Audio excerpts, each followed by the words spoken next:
Question of the day. Suppose you're having lunch in a country that has fully implemented Sharia. As you're about to take another bite of your delicious falafel, you overhear a man at the next table saying, "Muhammad was a black man." What do? Let's find out. By now, most people have heard of Sharia blasphemy laws. We've seen news reports about the penalty for criticizing or mocking Muhammad in places like Pakistan. Sharia blasphemy laws for criticizing Muhammad are based on Muhammad's response to critics. He ordered his followers to kill them. Let's look at a few examples in Ibn Ishaq, pages 550 to 551. This passage is about Muhammad conquering Mecca. The apostle had instructed his commanders when they entered Mecca only to fight those who resisted them, except a small number who were to be killed even if they were found beneath the curtains of the Kaaba. And we have a list of some of the people who had to be killed, along with their crimes. Another was Abdullah bin Qatal of Banu Taym bin Ghalib. He had become a Muslim, and the apostle sent him to collect the poor tax in company with one of the Ansar. He had with him a freed slave who served him. He was a Muslim. When they halted, he ordered the latter to kill a goat for him and prepare some food, and went to sleep. When he woke up, the man had done nothing, so he attacked and killed him and apostatized. This guy was sentenced to death because he was a murderer and an apostate. But look at who's next on Muhammad's death list. He had two singing girls, Fartana and her friend, who used to sing satirical songs about the apostle, so he ordered that they should be killed with him. Muhammad sentenced these girls to death for making fun of him. Another was Al-Huwayrith bin Nukayd bin Wahab bin Abd bin Qusay, one of those who used to insult him in Mecca. A little farther down the page we have, and Sarah, freed slave of one of the Banu Abdul Muttalib. Sarah had insulted him in Mecca. So, Muhammad repeatedly ordered his followers to execute people for making fun of him. Notice, however, that the passage doesn't say how these people insulted Muhammad. It didn't really matter. If you insulted Muhammad, you had to die.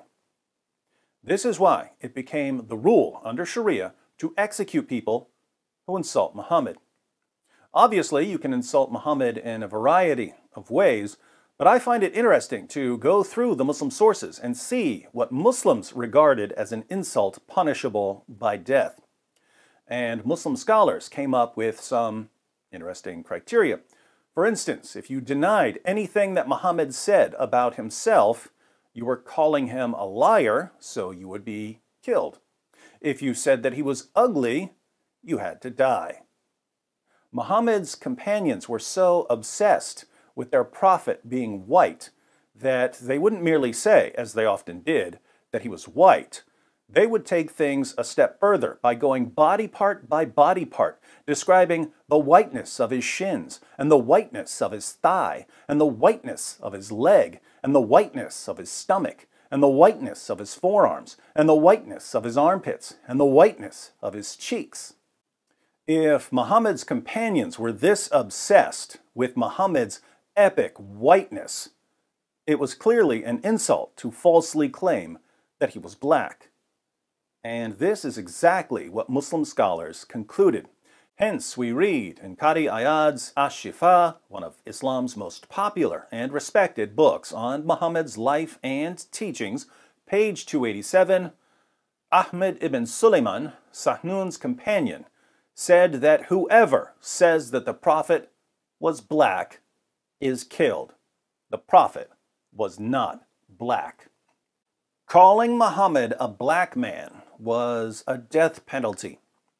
Muslim apologists respond to this quotation by pointing out that, in context, the penalties in this section of Ash-Shifa are for saying something false about Muhammad. According to this interpretation, it's not that it's bad to be black, it's that Muhammad simply wasn't black, he was white. So a man who calls Muhammad a black man would be killed, not because it's an insult to call someone black, but only because it's a crime to say something false about Muhammad. I see two problems with this response. First, the section of Ash-Shifa in question is about whether someone who calls Muhammad a liar is an apostate or a heretic. This would mean that calling Muhammad black is calling him a liar, in which case our Muslim friends are either telling us that black people are liars, or they're telling us that Muhammad claimed not to be black.